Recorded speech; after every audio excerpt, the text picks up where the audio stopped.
We're gonna work on this, y'all. This is the first time trying to go live on YouTube and Facebook at the same time. I'm letting people know that we're working on something. I just did something different. Did that change it?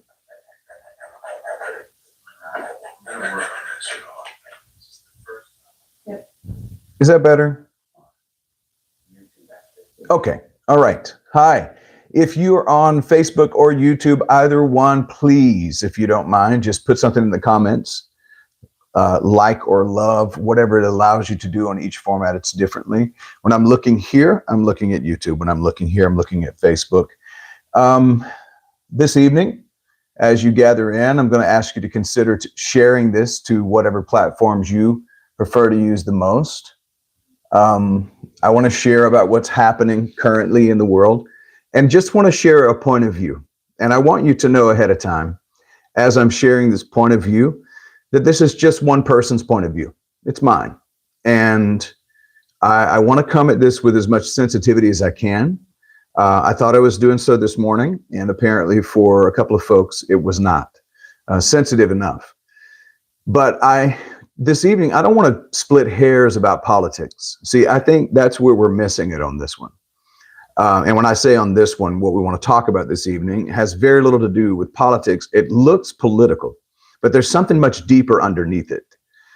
This is not about Republican or Democrat. In fact, I would ask all of my friends this evening to set aside your party alliance and just allow yourself a moment to sit in this session and try to hear with your heart beyond your mind. If we continue to play party politics, we're going to continue to have more and more violence and more pain. So this evening, I want to talk about the sword and the seed, and I want to explain what I mean by that. This evening, I'm gathered with you really with a heavy heart. It's another week, and it's another headline, repeated headlines that sound so familiar, and in fact, school shootings have become such a habitual thing that they hardly even make headlines anymore. And yet yesterday, in the last 24 hours, we've had more killings, not just one. For some, it was just one. But for this country, it was multiple. There's another family that's shattered, another community that is hollowed out by bullets, another school that has turned into a crime scene. Yes, there was a school shooting yesterday. And another political leader gunned down. Charlie Kirk, just yesterday, within the last just over 24 hours, was gunned down.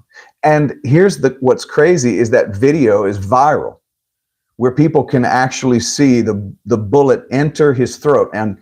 And folks, we've turned into a society that has become entirely too desensitized to this kind of violence.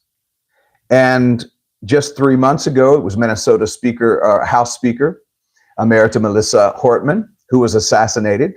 And that was just 3 months ago.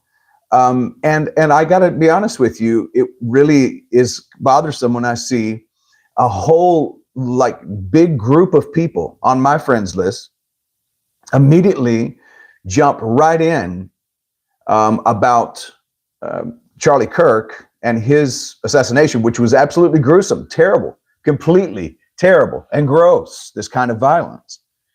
But we heard nothing. It was crickets 3 months ago when House Speaker Emerita Melissa Hortman was assassinated, and the ones that weren't crickets said she deserved it because she was evil.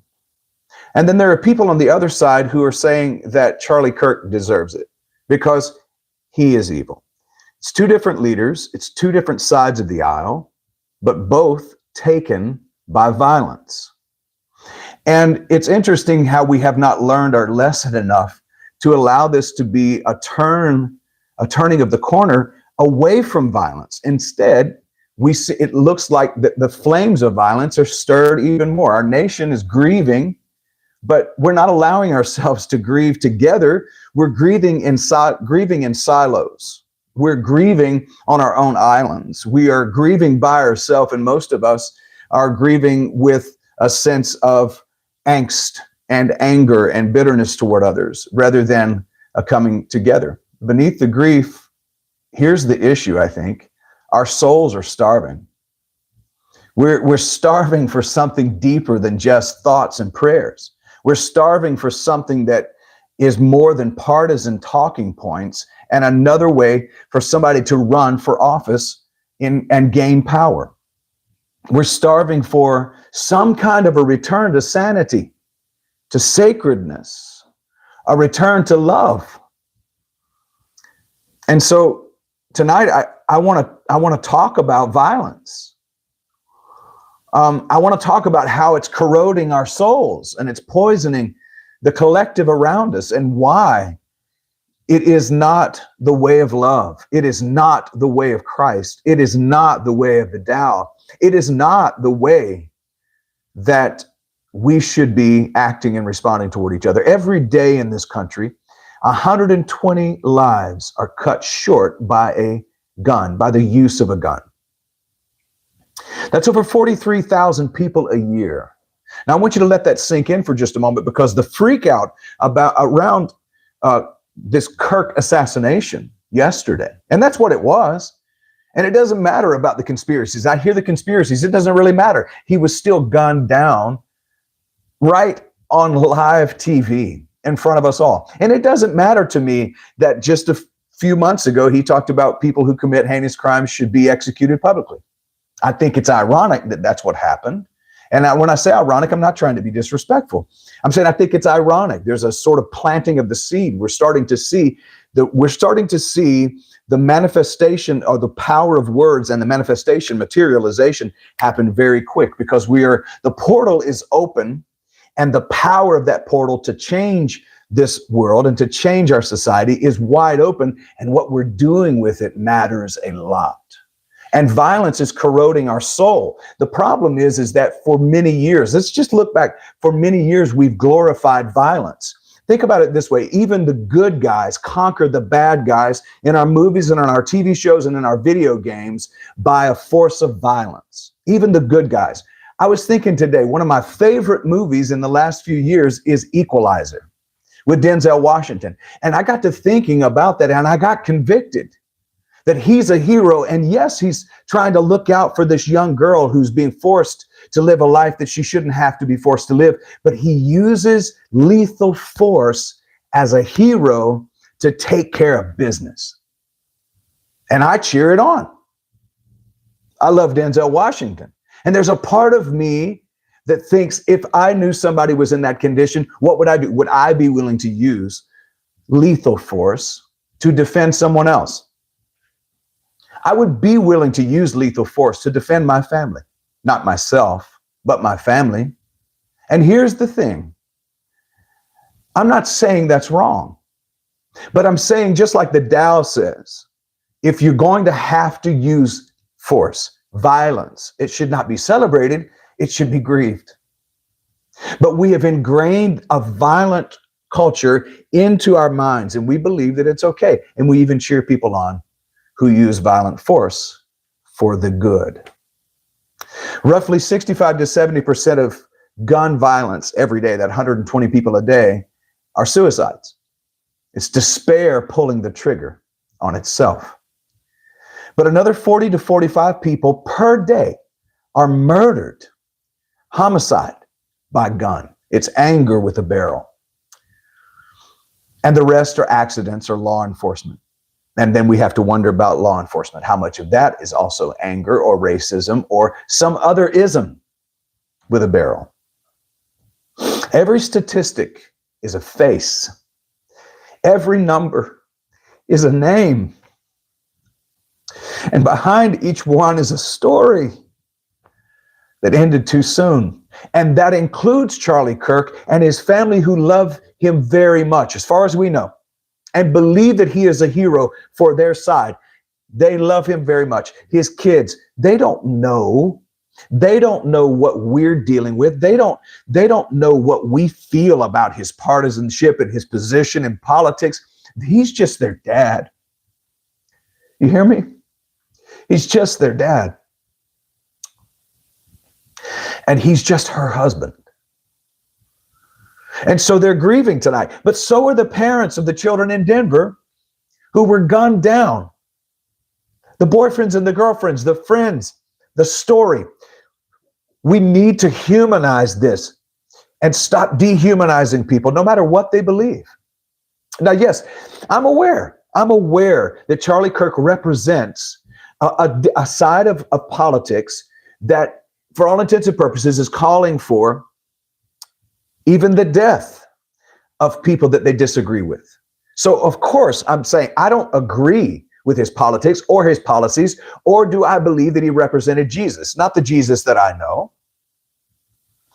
But that still doesn't mean, that's neither here nor there with what we're talking about tonight.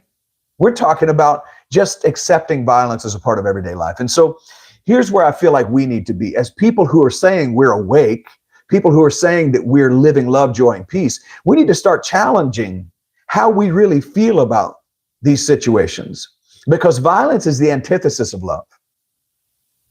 Jesus said to Peter in the garden, and I'm reminded of this story, and I've seen this story, read this story, heard this story all of my life.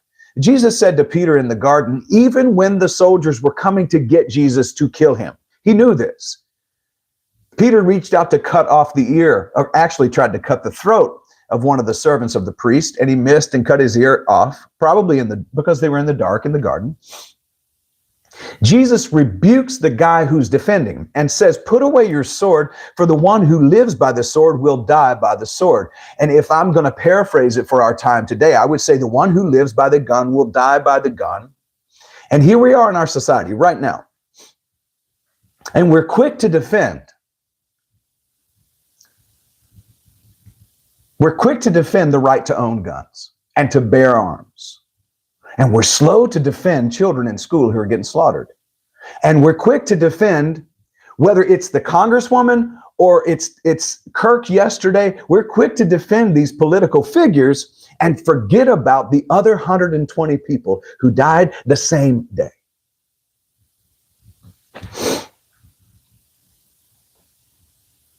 Violence is not just an action. It's a vibration. It's a frequency, and it carries an energy that corrodes us, that rusts us in our soul. Love creates, violence destroys. Love unites, violence divides. Love multiplies life, and violence subtracts life, and it's happening too damn often. And I'll tell you this. It's not just happening with gun violence and political violence. It's happening with genocide that is being committed by the United States along with Israel toward the folks who are in Gaza. It is being committed in other parts of the world where supposedly by defending our freedom and our democracy, while it corrodes here in this country, we're supposedly helping other people to be free. Oh, and this is what we tell people. You're going to be free whether you like it or not. You're going to be a democracy whether you like it or not. America is known for being a war machine. And so the chickens have come home to roost. And what we're seeing now, we have the chance to turn it around. But those of us who claim to be people of consciousness and expanding consciousness, we need to do it now. And we need to start deciding, do I really want to be one who studies love, joy, and peace? Or do I want to continue to study war? Because it's the choice we have. The Tao Te Ching tells us, weapons are the tools of fear. They are not the wise one's choice. They are the instruments of misfortune, to be used only when there is no choice. And even then, with calm restraint, never with celebration. Debbie, you're exactly right. An eye for an eye makes the whole world blind. Here's a couple of reasons that I believe that violence is never the answer. There are two reasons that come to mind tonight. Violence is never the answer. It violates love, the law of love. It violates it. To take life is to tear the very fabric of our creative divine self, is to tear it in shreds. It's the antithesis of love. And number two, violence is never going to end violence. It doesn't matter. You can't shoot your way to peace. You can't bomb your way to freedom. You can't bomb your way to happiness. It multiplies it. It doesn't just add to it, it multiplies it. The seed is always in the fruit. And so the fruit, the seed that we sow, and then the fruit that we eat from, there's seed in it. You plant anger, you're going to reap rage. You plant revenge, you're going to harvest bloodshed. When you plant love, you reap healing. When you plant peace, you reap wholeness. And right now we're reaping what we've sown because we've allowed ourselves to even say things that we shouldn't allow ourselves to say. And again, let me reiterate, it's neither here nor there, whatever my political stand is. In fact, I have decided once and for all, for me, I am neither Democrat nor Republican nor libertarian nor independent, other than what the word independent means. I am independently somebody who is choosing to live love, joy, and peace. My vote will only ever be given to people who promote love, joy, and peace. If they promote anything else, if they promote the exclusion of other people, if they promote the harm of other people, they don't have my vote, because to me, that is what it means to vote love, joy, and peace. Now, the political climate of violence leads to more violence. We're not going to be able to ignore the system that cultivates chaos. Violence is not random.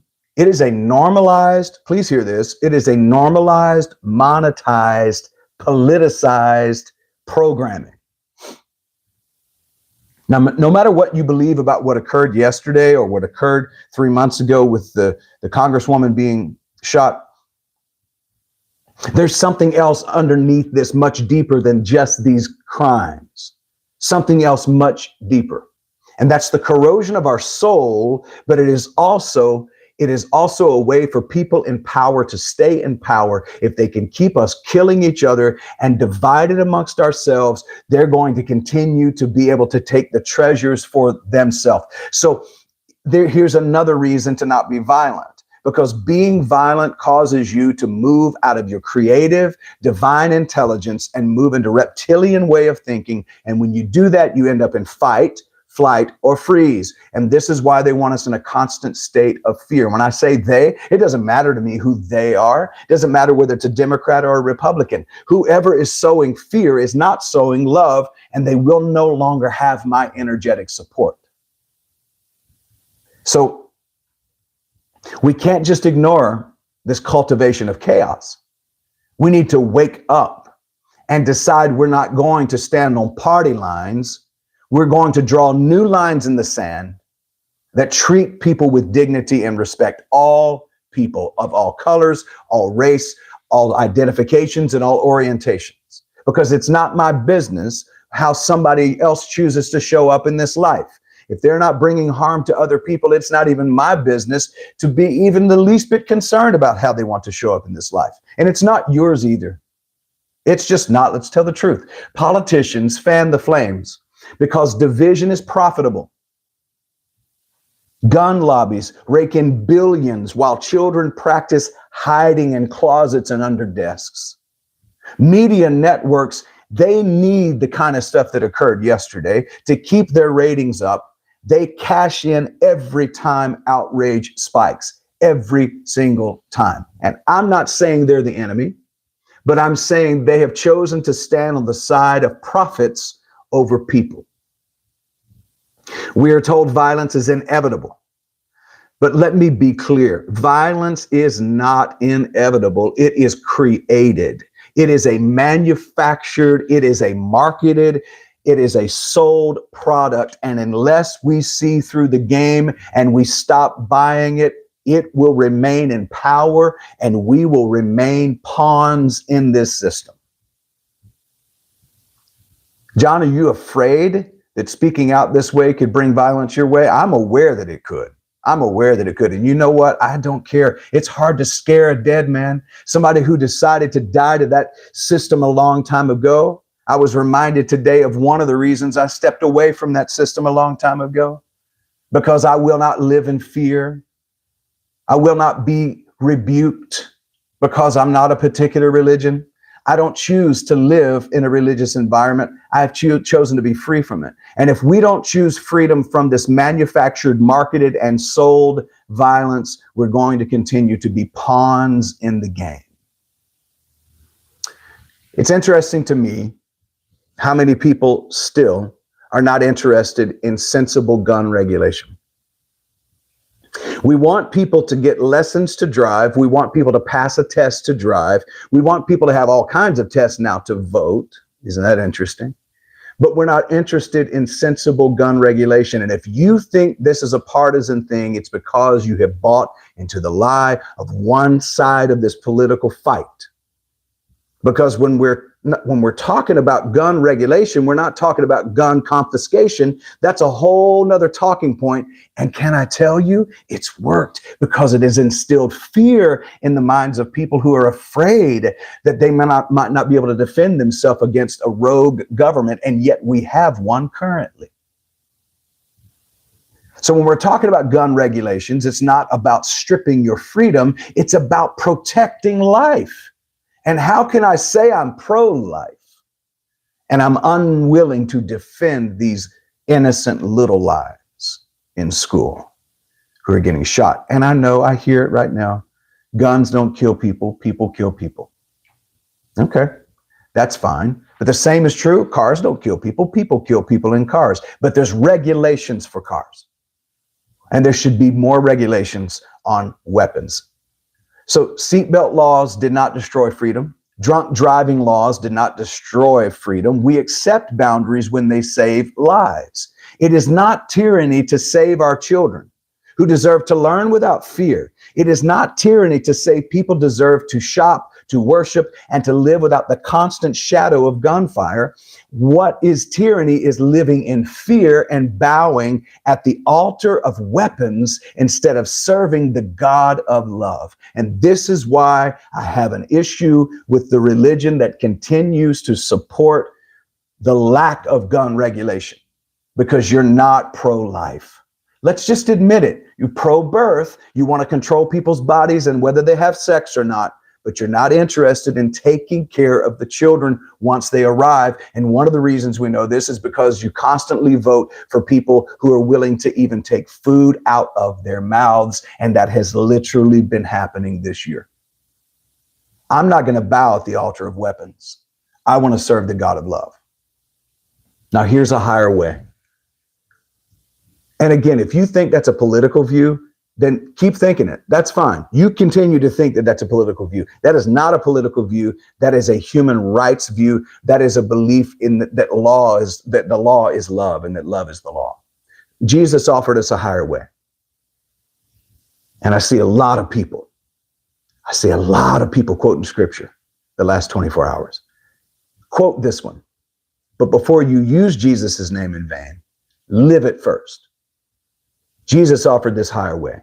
Love your enemies. Let me say to my Christian brothers and sisters, if you believe I'm a false prophet, I was called one today. I've been called one many times. I have the word heretic tattooed on my arm. If you believe I'm a false prophet, is violence toward me your answer? Or are you called by Jesus to pray for me? Because even if you believe I'm your enemy, Jesus didn't say to disseminate me or to kill me or to execute me.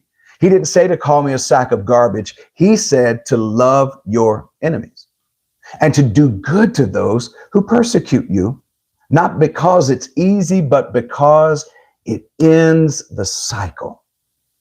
Friends, until we end this cycle, it's going to remain a cycle. And we'll continue to be on the rat race and in the rat wheel. The Tao whispers, the highest goodness is like water.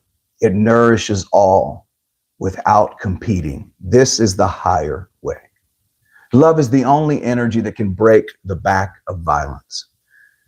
Dr. Martin Luther King Jr., who was attacked by some of the political figures that have been in the eye of the camera the last 2 days,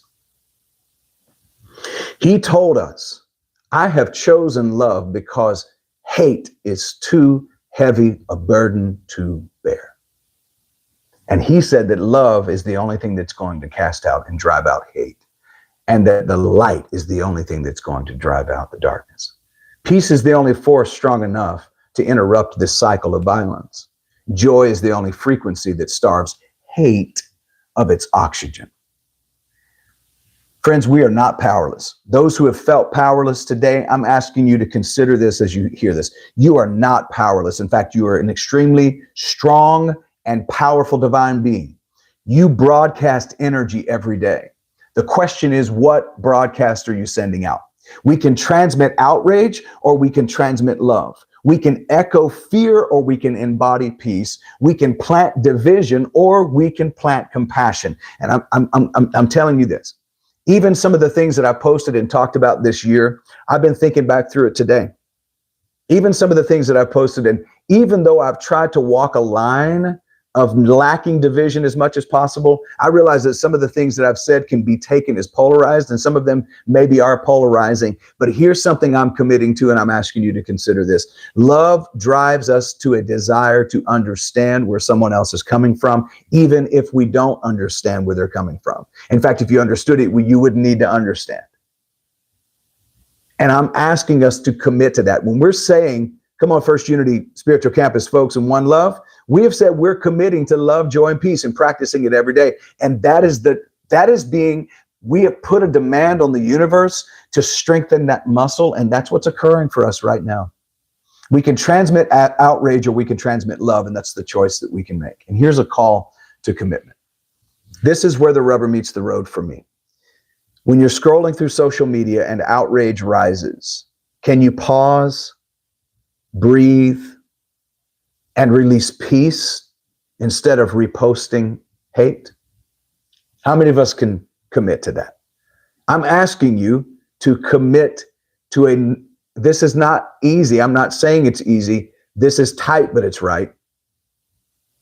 When you're scrolling through social media and outrage is rising, can you pause and breathe and release peace instead of reposting hate? Can you take that person's post? I'm asking myself this. Take that person's post, bring it into your heart. Hold that image of that person in your heart and literally just send peace to them, send love to them in that moment rather than even commenting. Let me tell you one of the reasons why. One, because frequency is much stronger than your words. Two, when you comment, you put their post back in the algorithms. Can you tune into the algorithms of spirit, of the divine? And if you tune into those algorithms and you stay there, it is possible that you begin to mute hate more and more. When a neighbor wounds us, when a loved one, when a family member wounds us, can we respond with compassion instead of contempt? Can we respond with the desire to understand instead of reacting with the same energy? When political leaders stoke fear, they're doing it all the time. Can we refuse to echo it and choose instead to embody love? Will you commit to saying, when political leaders, no matter who they are stoking fear, I refuse to be an echo chamber for that. I refuse to carry that algorithmic vibration in my life. I stand in solidarity. I stand in love. I stand in joy and I stand in peace. And I choose instead to embody love. 1 John 4:8 in the Christian scriptures says, God is love. So when you embody love, you're embodying the holy presence. Loved ones, if we do not practice love daily right now, those lower frequencies of hate and fear are going to rule us and make us toxic. So you get to decide. I get to decide. Am I going to react or am I going to respond? I'm talking to me and I'm asking you for forgiveness for any of the times that I have stoked division. I'm asking you to hold me to account. And I'm asking you to hold yourself accountable because we are at an inflection point here. And this country can just literally go down the tubes and go into all-out war, or it can shift if a critical mass of people who say we really believe that we're followers of Jesus, those who believe that you're followers of the divine presence, however you name it, you're living in Christ consciousness and expanded consciousness, then let's prove it by our actions. Let's prove it by a commitment to it. Violence is not our destiny.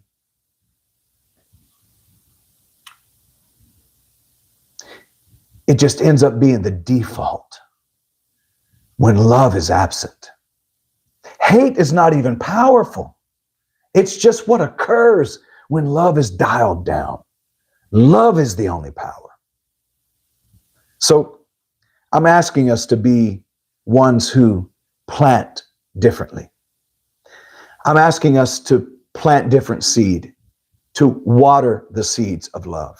I'm asking us to tend and toil the soil of peace. I'm asking us to live joy until it becomes a frequency that's stronger than the bullets, that's stronger than the fear, that's stronger than the hate, because we are able. We're able to do it. Loved ones, the sword is heavy. The gun is deadly. But the seed of love is eternal. And I'm asking us to plant new crops until the world itself becomes a garden where violence cannot any longer take root. Now, that voice in your head that says, this all sounds great. This sounds fantastic. This is awesome. But it's too big for us to do. That voice, I'm asking you to commit to muting that voice, because that is a voice of a system that wants you to remain on mute and remain status quo. And I'm asking you to consider muting that voice, because that is not true. We just need a few of us. Even the Bible talked about a remnant, an elect. An elect not by the votes of others, but by people who say, I elect myself to commit to this. We can create a critical mass, and it's our choice to do it. If we'll create a critical mass here, it will give us the ability to surgically, through love, remove the tumor that is on the soul of humanity. And it's not going to happen through more hate. It's not going to happen through more anger. It will happen when we change the tone, when we change the frequency. So once again, let us be the ones who plant differently. Let us be the ones who water the seed of love. Let us be the ones who tend the soil of peace. And let's live joy until it becomes a frequency stronger than bullets, stronger than fear, stronger than hate. Because the sword is heavy, the gun is deadly, but the seed of love is eternal. When I'm talking about love here, y'all, I'm not talking about, I know some people can confuse it and think I'm talking about this ushy-gushy stuff. It means you got to hug and hold hands all the time and you got to kumbaya. That's not what I'm talking about. I'm talking about the kind of love that wrecks the ego, that wreaks havoc on the false self and brings the true self to the forefront. That's the love I'm talking about. And it's the love that can change our world. Are you willing to be a part of a different army of God than what we were raised with? In fact, it's not an army. God doesn't need a military force. We're seeing the benefits. We're seeing the outplay or the side effects of that belief system now. People who really believe they're fighting for Jesus. Jesus is a big boy, can take care of himself, and God doesn't need a military force. And if your God needs a military force, your God's too small. Are we talking about the same omnipotent, all-present, omnipresent, all-sufficient God here? We're talking about the God of creation that breathes and stars exist. If that's the God we're talking about, that God doesn't need a military force. We're not here to fight. We're here to wake up. We're not here to strive and barely survive. We're here to thrive, and we're here to get attuned to that divine frequency and be the conduit for pure presence. Holy Presence, as we leave this evening and we bring this to a conclusion, I am committing to leaving all division aside. I am committing to a life dedicated to love, to compassion, to kindness, to harmony, to unity, and to peace. I am letting go of the rhetoric even within my own soul. I am right now in this present moment renewing my mind and how I think about people on different political sides. And I'm choosing to see through the chaos and past the fog to the truth of the matter. Holy Spirit, I'm asking, reveal to me and reveal to us the truth that makes us free. May we be more committed than ever before to living daily love, joy, and peace. That is the frequency that will heal the disease within the body of humanity. This is my choice tonight. I commit to that in the name and the nature of the indwelling presence. And so it is. All right. I am going to need to look this up. I had it set to memory, and then the last time I tried to do it, it wouldn't come to me in the way that I wanted to. So I'm going to look up. Give me just a moment here. I want to find this because I feel drawn to this prayer this evening, and I want to pray it the way it was written originally. And at one time I had done a more modern version of it, but I don't want to do a modern version tonight. For some reason, I really just want to pray this the way it was originally written. And this is my favorite prayer. It's by St. Francis of Assisi. And I ask you to maybe just gently close your eyes and listen to this prayer and see if it resonates with you. St. Francis prayed it this way: Lord, make me an instrument of your peace. Where there is hatred, let me sow love. Where there is injury, pardon. Where there is doubt, faith. Where there is despair, hope. Where there is darkness, light. Where there is sadness, joy. O divine Master, grant that I might not so much seek to be consoled as to console, to be understood as to understand, to be loved as to love. For it is in giving that we receive. It is in pardoning that we are pardoned. And it is in dying that we are born to eternal life. And so it is. Amen. Thank you for being here this evening. Thank you for taking the time to make a commitment, hopefully, to becoming more and more peaceful, more and more loving, more and more kind. Have a good night.